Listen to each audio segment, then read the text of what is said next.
it please. The Lincoln corporate video from our university. Many of you have seen.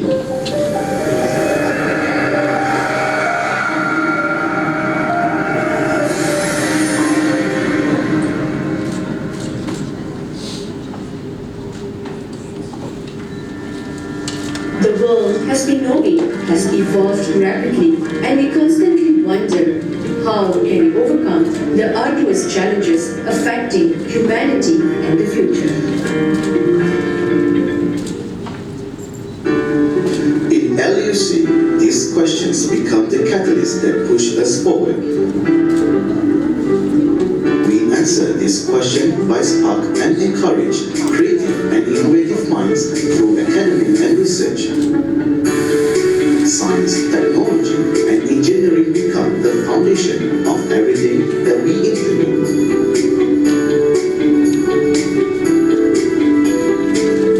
Here at Lincoln University College, we are shaping futures, building dreams, and transforming lives.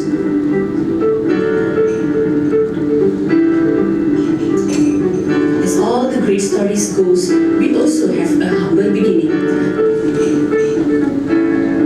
Lincoln University College, LUC, was established in the year 2002 as Lincoln College and later upgraded to Lincoln University College in the year 2011.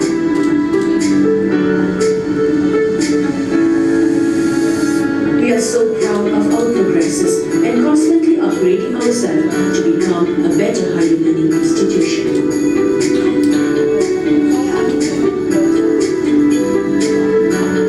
Lincoln University College has 3 campuses: Wisma Lincoln, Kelana Jaya Learning Site located in Kelana Jaya, and Kota Baru Clinical Campus at Kelantan.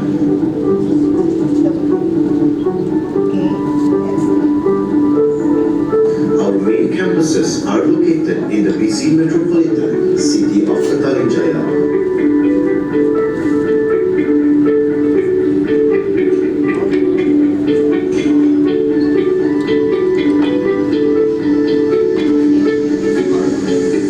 which 20 minutes away from our beloved city of Kuala Lumpur, the heart of Malaysia. Lincoln University College is one of the premier private institutions of higher education approved by the Ministry of Higher Education and Malaysian Qualifications Agency. The university is also crowned with 5-star ranking by the Ministry of Higher Education Malaysia consecutively in 2017, 2019, 2022 and recognized as a very competitive university college. Lincoln University College is listed among the top 9 Malaysian universities according to the Times Higher Education Universities Impact Rankings 2019 and also an ISO 9001 certified academic institution.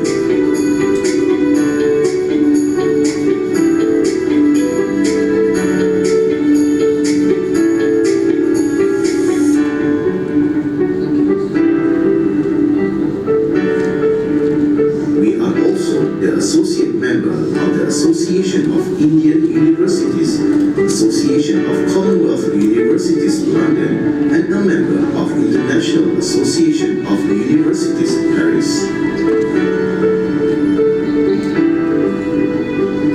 Here at Lincoln University College, we are committed to fostering excellence, innovation, and global citizenship. Our students are encouraged to question beyond the norm and learning goes beyond the campus walls.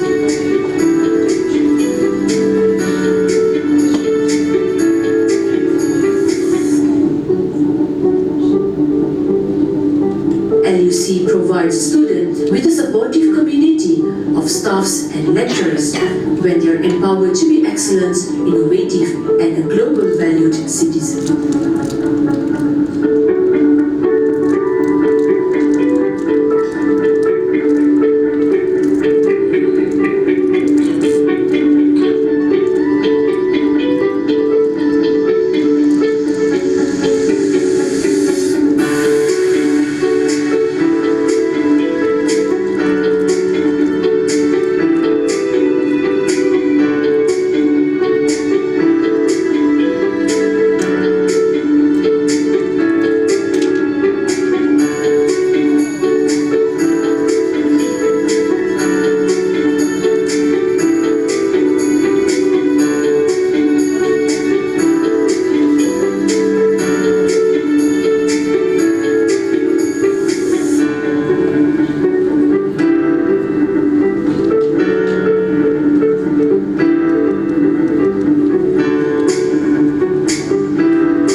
who are committed to helping students achieve their potential in the education, research, and skill entrepreneurs role of this exciting new millennium.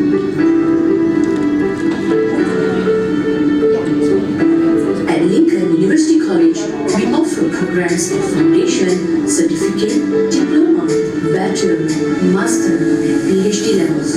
Overall, we have 164 over programs from 15 fields of studies, from School of Medicine, School of Dentistry, School of Pharmacy and Complementary Medicine, School of Nursing and Applied Science, School of Business and Management, School of Accountancy and Finance, School of Tourism and Hospitality, School of Artificial Intelligence, Computing and Multimedia, School of Engineering and Built Environment, School of Social Science, Arts, Psychology and Humanities, School of Education and Early Childhood, Center of Postgraduate Studies, Center of Open and Distance Learning ODL, Center of Foundation Studies, and also Prior Learning Assessment Center, PLAC, Lincoln University College.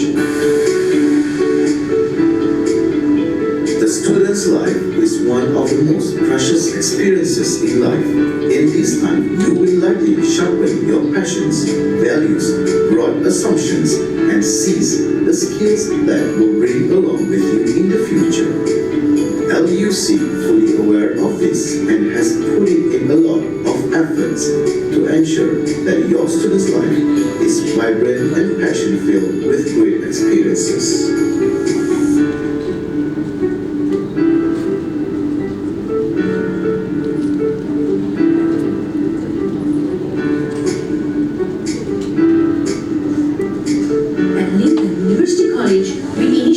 Platform for lifelong learning through continuous academic development to the global community. We also prepare holistic graduates with managerial and entrepreneurship skills for career opportunity in a highly competitive, technologically advanced and rapidly changing world. With that, we are highly embrace and celebrate our student achievement through our convocation ceremony. Every hard work and hardship will come to ease and rewarded with the role of certification that will be a stepping stone for graduates to achieving their personal goals. Our alumni has become agents of change and little ambassador locally and abroad.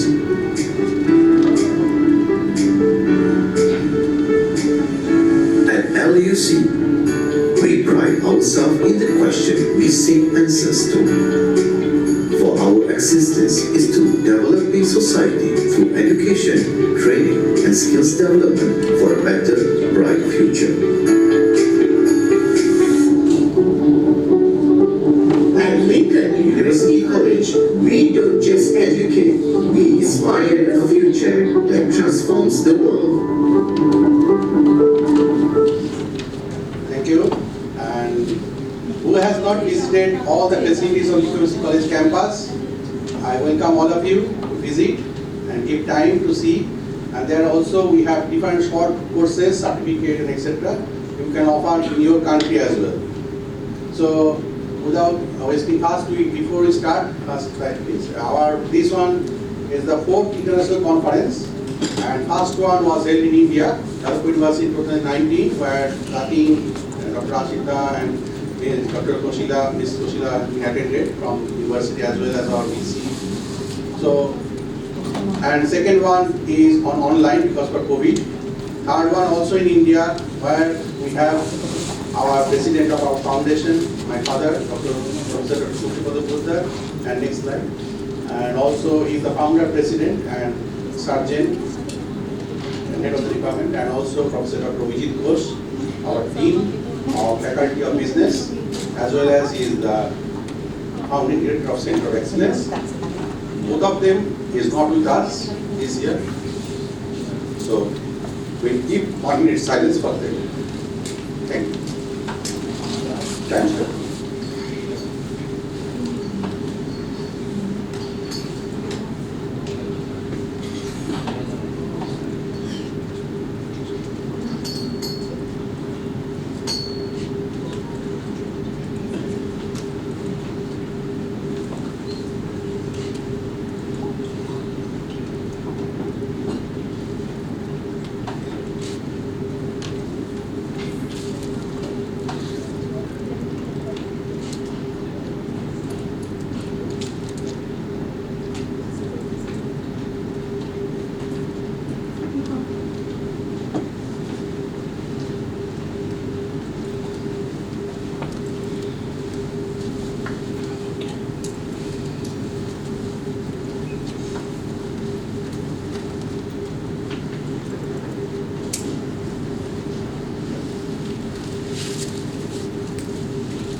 Thank you.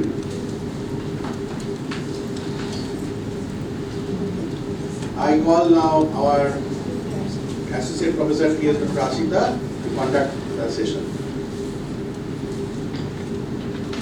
Good morning to everyone. I welcome you for the 4th International Conference on Sustainable Environment and Healthcare, which is organized by Lincoln University College in collaboration with Dr. Tarak Nath Memorial Foundation. So, welcome to the conference. Okay, so first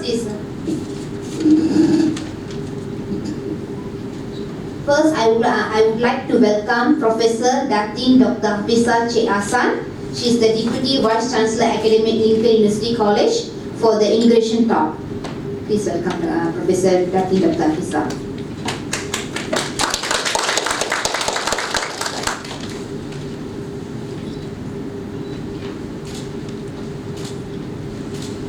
Assalamualaikum, good morning. Waalaikumsalam. Salam sorry. Salam Madani, that's a Malaysian government. Okay. Good morning everyone, a very welcome to all of the present here, respected our BBC research, Professor Dr. Sandi Puda. A special thank to our special guest, that is Dr. Professor S.K. Achaya from India, and of course my beloved participant, the students all here. It is an honor to be graced by your presence. As you know, the environmental play pivotal roles in the existence and development of all living things on Earth, and above all, in the daily life of mankind. For the quality of life that people live, the condition of our environment is very significant. Whatever you do, the environment plays a very important part in your daily life. For example, like now, you have very good, conducive environment. Sometimes in the Wisma, Mars building is so warm, so the environment was not very good. But some people like warm environment. But I think average environment like now is good for all of us. So whatever it is, once we do care for the environment, we have to take care first ourselves, the quality of our life first. Then the extended family, then your friends, then come your environment itself.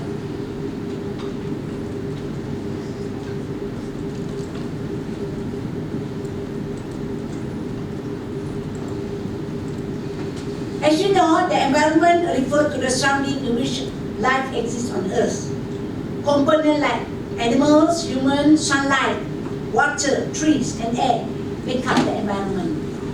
They are the Earth's living and non-living component, living organisms include human and animal. That's why you do a lot of research in order to improve the environment, whereby you improve your quality of life. So with here, I'd like to announce that this is the opening for today's what we call International Conference on Sustainable Environment of Healthcare. The environment plays a very important part in your healthcare. It's a majority of you take a PhD in nursing or applied science or in relation to healthcare. Thank you again to all your present here.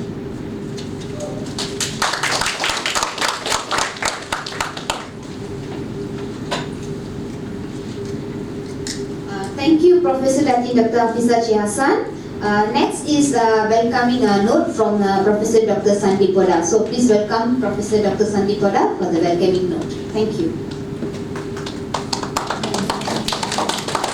Thank you, Dr. Sita, and thank you, Datin.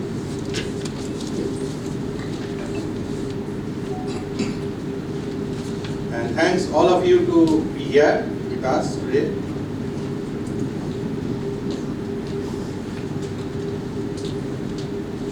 As today is the day for International Day for Biological Diversity, and focal theme of our conference is combating zero hunger and women empowerment. So on this basis, there is 2 United Nations Sustainable Development Goals, and that you know already that we have 17th United Nations Sustainable Development Goal, which is targeted to be achieved by year 2030. And goal number 1 is the zero hunger, and goal number 3 is the good health and well-being. And of course, all the goals are interlinked. If we are hungry, we cannot have education, and we cannot have good health. And if we are not educated, we cannot get the empowerment or work opportunity, we cannot force our economy, we cannot get rid of the hunger, because we have no job, because we are not educated.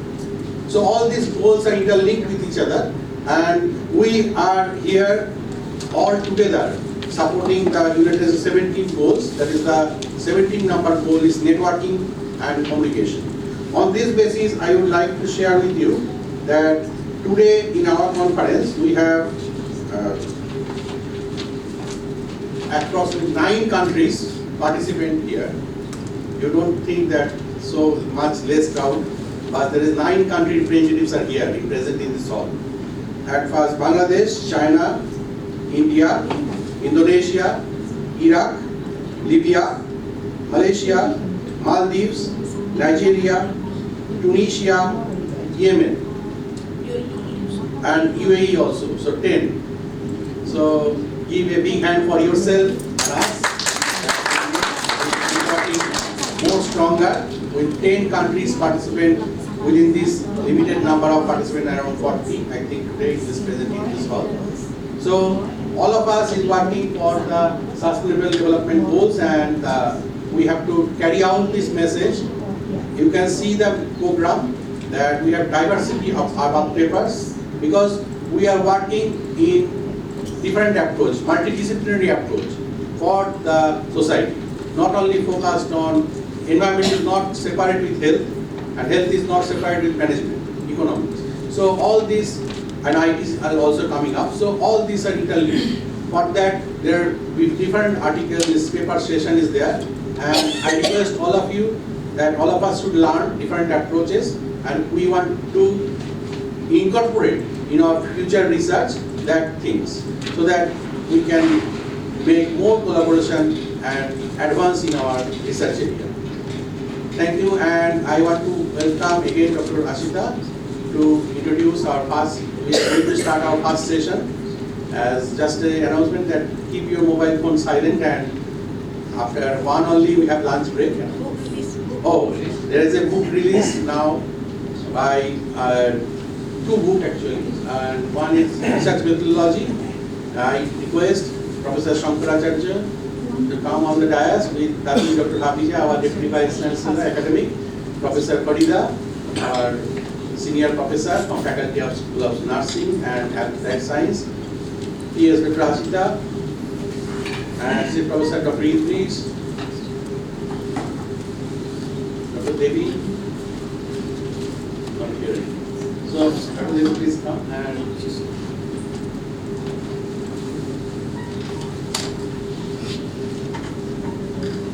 this book is the 120th book of Professor Shankaracharya. He has written 120th book, this one, and also 119th book in his hand. So we are releasing the book on research methodology by Prosenjit Pal and Arnav Chatterjee, with his scholars.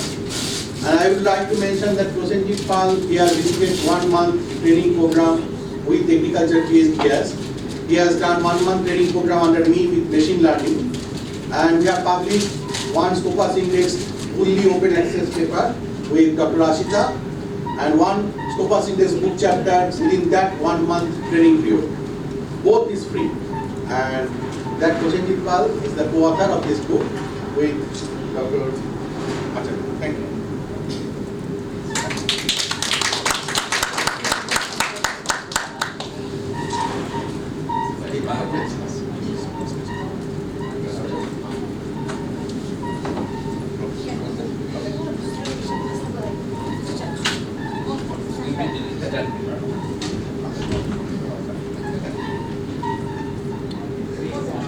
Another. Okay.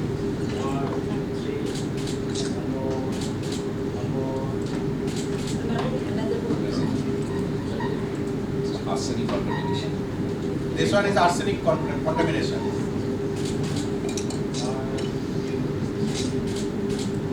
Thank you. Thank you.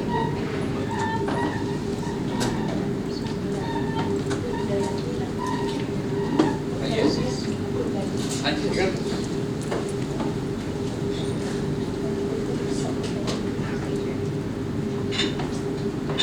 So I hand over the microphone to Dr. Ashita to call upon our next session, start the next session. Thank you. So the next section is the keynote address. So I'd like to welcome Professor Dr. Farida Mohammad Said from the School of Nursing and Applied Science, Lincoln University College. Okay, and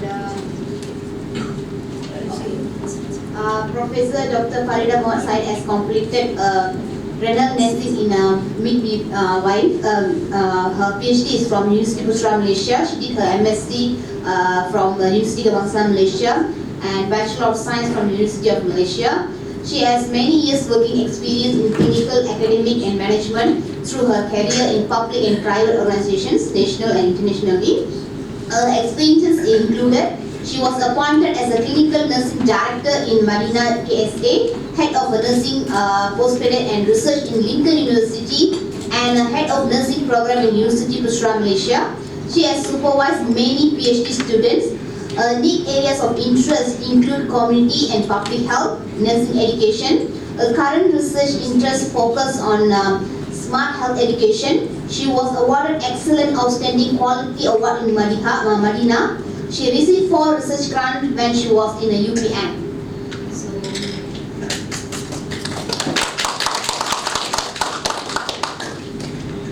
So now I pass to Prof. Farida.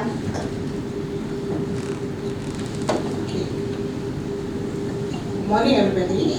Assalamualaikum warahmatullahi wabarakatuh, and welcome.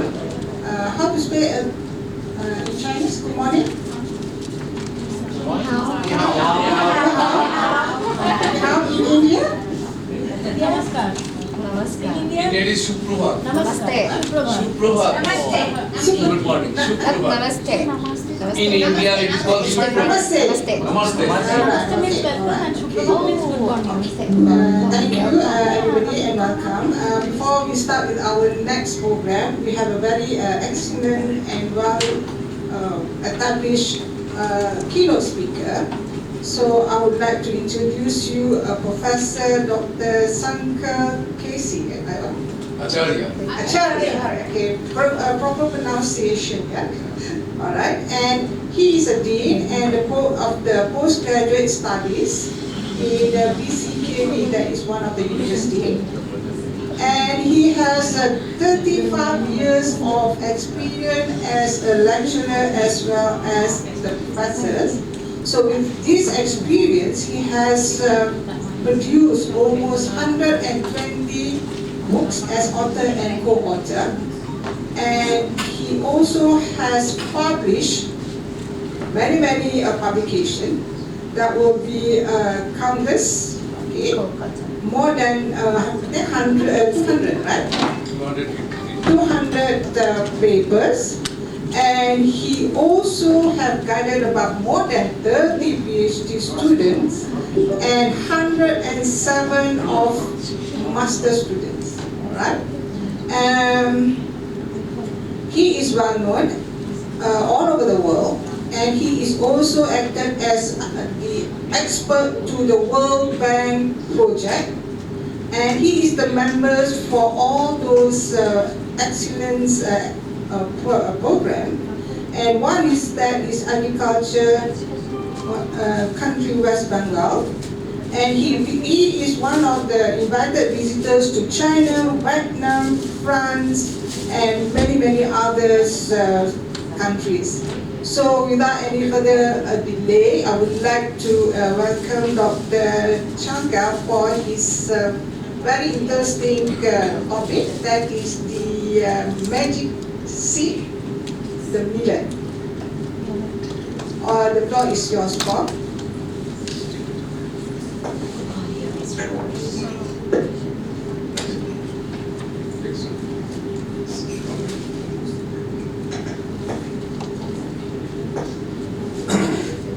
Hello. Hello. A very good morning. Good morning, Tom. And Madam, both the madams on the dais, and esteemed deans and faculties from Lincoln University, and Deputy Vice Chancellor Professor Poddar, very good friend of mine, and Madam Coach, Madam Ruma Coach, and all the beloved students and faculties from across the world.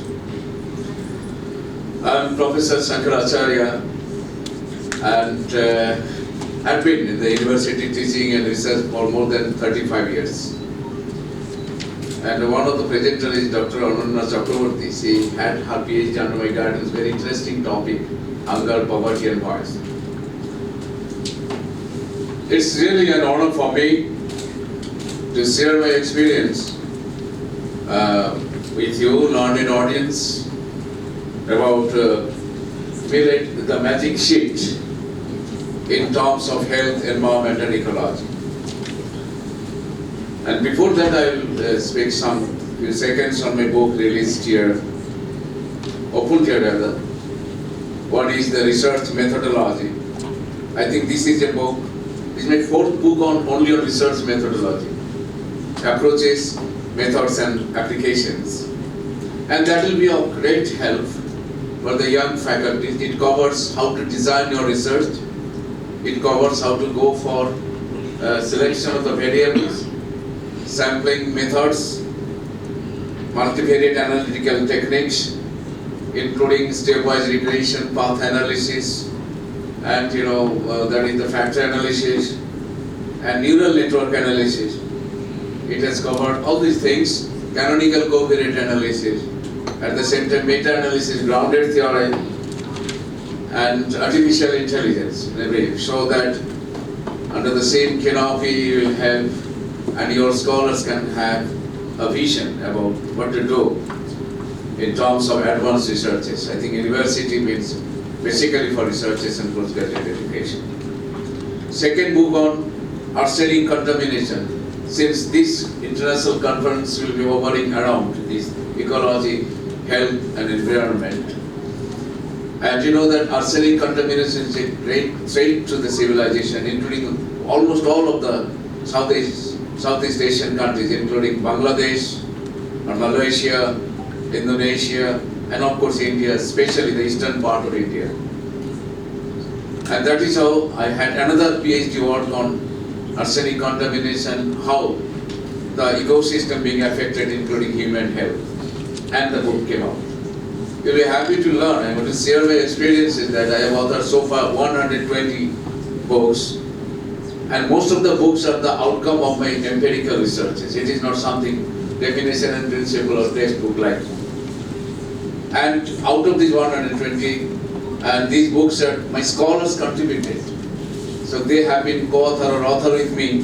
The other way around, when you work hard in the PG and PhD, it is a rigorous exercise. It is not just you are producing and submitting a thesis and having your PhD degree, but at the same time you are having you are getting it documented across the world. There will be citations and references are there. So that will be helpful to building a career. One book that Dr. Ananya Chakraborty and me shall, Hunger, Poverty and Voice. She will be presenting later on. Now I am coming to my the theme area, millet, the magic seed. Why millet is the magic seed? Millet is not a single crop, it's a combination of so many crops are there. Basically grown in dryland ecosystem, rain-fed ecosystem, marginal lands. As you know that today's world is suffering so many issues, so many challenges and threats, global warming, climate change, and of course disruption in the public health. That is really we are concerned with. One of the reasons may be that we are having a myopic food habit. We are suffering from myopia in having our food habit. Say there are 6 food species in the world, they are ensuring the food security. It is really a fragile situation. If these species fail to perform, then you know that hunger and famine will be there across the world. So we need to take care of those foods have been neglected so far. And the neglected food is so far, the millet one of them. neglected food. Now I am coming here, that is recognizing the enormous potential of millets, which also aligns with the several UN Sustainable Development Goals, and feel comfortable over here, please. And you find that UN Sustainable Development Goals 2018 and after 2023, the proposal was mooted and submitted by Government of India, and it was accepted. And so the 2023 was declared as the Year of the Millet for the global population. Now the Government of India sponsored is already done. That on the 6th December 2022, Food and Agricultural Organization of the United Nations organized an opening ceremony for the International Year of the Millets, as you know that. Why millet? Some questions may hit your mind. Millet is, you know, that it needs less of water. I am coming details into this. Millet is packed up with all, you know, micronutrients and all essential minerals, especially zinc, especially iron and magnesium. And these are very much important for your not only physical health, for your psychological health, and these are essential. At the same time, if you grow millet, you need 400 liters of the water to grow 1 kilogram of millet. If you grow 1 kilogram of the rice, you need 4,000 liters of the water. Groundwater, availability of groundwater is becoming, you know, a threat again.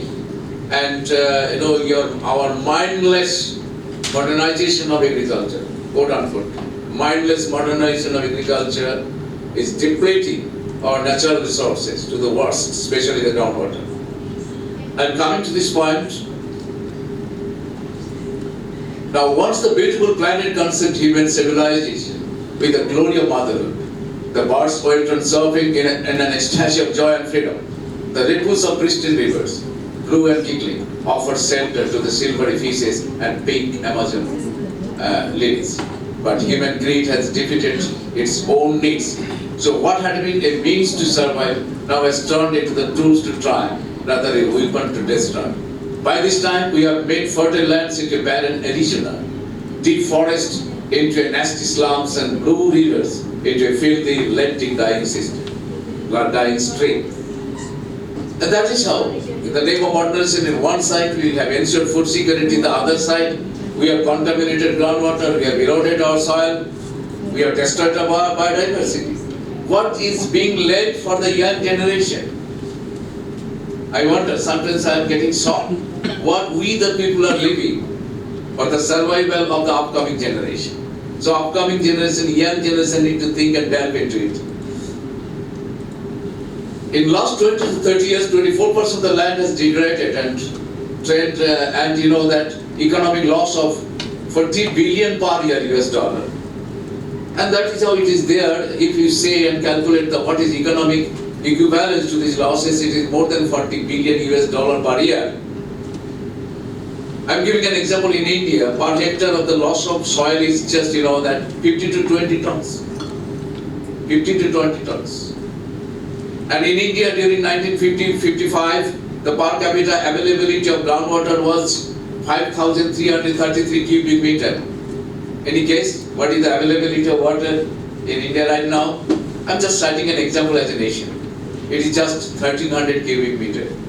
So 5,000 to 1,300 cubic meter, we just say, and if it is slashed down below 1,000 liters, then there will be 1,000 cubic meter, then there will be world crisis, global crisis of the availability of the water. The global availability of till now, you know that the groundwater is 5,000 cubic meter, more than 5,000 cubic meter per capita. In India, it is now 1,300 cubic meter per capita. But you know that if you say 1920, the per capita availability, global availability, it was 24,000 cubic meter.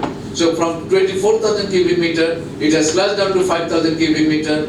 Now we are expecting and apprehending that it will go down well below 5,000 cubic meter, hovering around, you know, that 1,300 to 1,200 cubic meter. Then just survive, we need drinking water. To survive, we need water to support agriculture. To survive, we need water for the other. We are not the only citizen of this planet. The other citizens of the planet are animals, birds, insects. They are also citizens of this planet. Environmental impacts of agriculture, already I told you that. In the present changing climatic scenario, ecological stresses entail a huge risk for plant growth and development, leading to over 50% decrease in the yield among the popular cereal crops. At the same time, when population is growing, the yield of almost of all crops are getting down. Then with more and more population, less and less food will be available. By the 2050, if we say that now 9 billion population, then you need to enhance 60% of what is being produced right now. So 60% additional food grain production with less and leisure, land and water and biodiversity. You just said we are going to face and facing right now. Almost 90% of the cultivable land is affected by various abiotic stresses globally, while only 10% of the agricultural land is free from this. 90% of the agricultural land they are suffering from all kinds of stresses. Can I give an example? Again, you need that the organic carbon is the basic inputs for the microbial population. If organic carbon level slashes down to 1%, then what would happen? That soil will look like soil. There won't be a handful of grain because these microorganisms are responsible for mineralization. If microorganisms are died and were killed rather, then what would happen? Who else will be there to have a transformation of minerals into the nutrient for the plant? And if the plant don't survive, no one will survive here. So that is, that 67.8% of the land in India suffering from low to very low organic carbon. I don't know what is the status in Malaysia, but that European countries, the organic carbon level slashed down, 70% of the lands in Europe, and in Africa also, and that the organic carbon level is getting down very fast because we are not adding any organic manure to the soil. We are just exploiting. These mindless exploitations will lead us to no help. Then what would happen? And again, I am thinking that what is being left for the young generation to survive. And that IPCC, the 6th assessment report, IPCC Intergovernmental Panel on Climate Change, February 28, 2022. The other side is that the brunt of climate change. And it is not that to tame the global temperature below 1.5 degrees centigrade, the latest report is that it is next to impossible. Because 70% of the nation, they are not coming up with a consensus level that how to tame global warming and climate change. By this time, we are throwing bombs, we are destroying forests, we are killing babies. And that I had another work on social entropy. I have a book also. That if the populations are not free from social warming, how would they tame the climate and our good earth to keep cooler?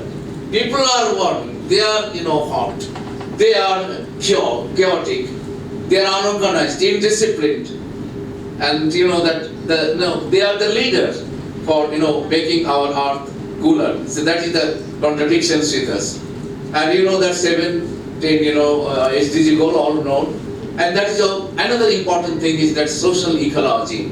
That is very much important. Society and ecosystem, human mind and ecosystem, and that human behavior and ecosystem, human lifestyles and ecosystem, they are just like as beautiful as Beethoven's 7th Symphony.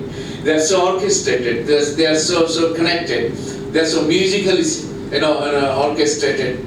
If any kind of disruption in any part, then entire system will have to face the disruption. That is the absorptive coping capacity, moving to adaptive coping capacity, the transformative. First you need to know how to absorb the unrest and chaos. After that, how to go for the adaptive situation, adaptive capacity in the new situation. When you absorb it, when you adapt it, then you just see the transformation should be there, of course, in a positive term. Now, we just say frequency of drought, cyclone and flood will be escalated by 20 to 30% by 2050. You just see, Bay of Bengal now is the global capital for cyclones. This Bay of Bengal now, while we are having a flight, and then we are always getting scary that we are just the turbulence, the very scary words while you are having a flight experience. So that is how the Bay of Bengal now, new global capital for all these cyclones. And Bay of Bengal coastal area, India is having 7,651 kilometers of the coastal lines. And sea level rising is 11 millimeters. It was earlier 5 to 6 millimeters. We know that the situation of Mauritius and other Maldives, they are just facing the kind of thing. Now what is happening is that the frequency of the cyclones is on the offing, and it is 20 to 30% increase. And if the sea level is rising is there at the 11 millimeter per year, then what will happen? 35% of the coastal line will be inundated to the depth of 70 kilometers from the coastal lines, and 370 million people need to be migrated. This is equally true for Malaysia, it is equally true for Indonesia, and it is equally true for other countries, especially the coastal countries. Serious water crisis and enhanced pollutions will make the situation more complex. Population exploitation, you just see the that water crisis there, and this is the water crisis in India. More than 1.1 billion people are there. We are having they are under a moderate to higher water crisis. Already I told you that that water crisis is coming, especially the groundwater, not only in terms of the volume but in terms of the quality also. And what is happening here, you will find world's average per capita water availability, and you just in 1951, the amount now it is 2050, 1140. So you just see, this is the from 5,500, 5,300 cubic meter to 2050, 1140. Don't waste water, save water, otherwise you will be nowhere. And the second thing you just see, the crisis, water crisis in India. There is the government is very much sensible, they are trying hard. Rainwater harvesting, jal pharo kind of things they are going on. But it is very difficult and arduous task to have our goal achieved in terms of sustainable water use. We are trying to absorb and transform the moistures and transform into a drinkable water. The projects are on, and that rivers are being taken care of so that our surface water sources can be maintained. But it's really a difficult task. And I can take you that food and demand, and 2002 the total water demand is the billion cubic meter, 710 billion cubic meter, and it is 2050 1180 billion cubic meter. So water demand is increasing. How funny we are here. We are destroying our groundwater and demand is increasing. We need more food, but we are destroying our soil. We need more water, we are destroying our groundwater reserve. So that is how the really a serious challenge. And I can give you another example. This is a bit old data, but you just see what is happening there. 277 million ton food grain production is there in India. Now it is 335 million tons. And we have consumed 554 billion cubic meter of the water to produce these 277 million tons. At the same time, China, 385 billion cubic meter, they have consumed water, 385, and they produce 546 billion tons of food grain. Those who are from China, they can have a feeling of happiness that they are consuming less water to produce more food, and we are consuming more water to produce lesser food. Right now we are producing 335 million tons of food grains, and for India the population will be 162 crores of population by 2050, superseding China. And two things we are superseding China. One is population, the other is mobile phone. Number of mobile phones in India is the highest perhaps in the world right now. Now what is happening is there. Yes, I am coming under the COVID history. I don't want to take you there.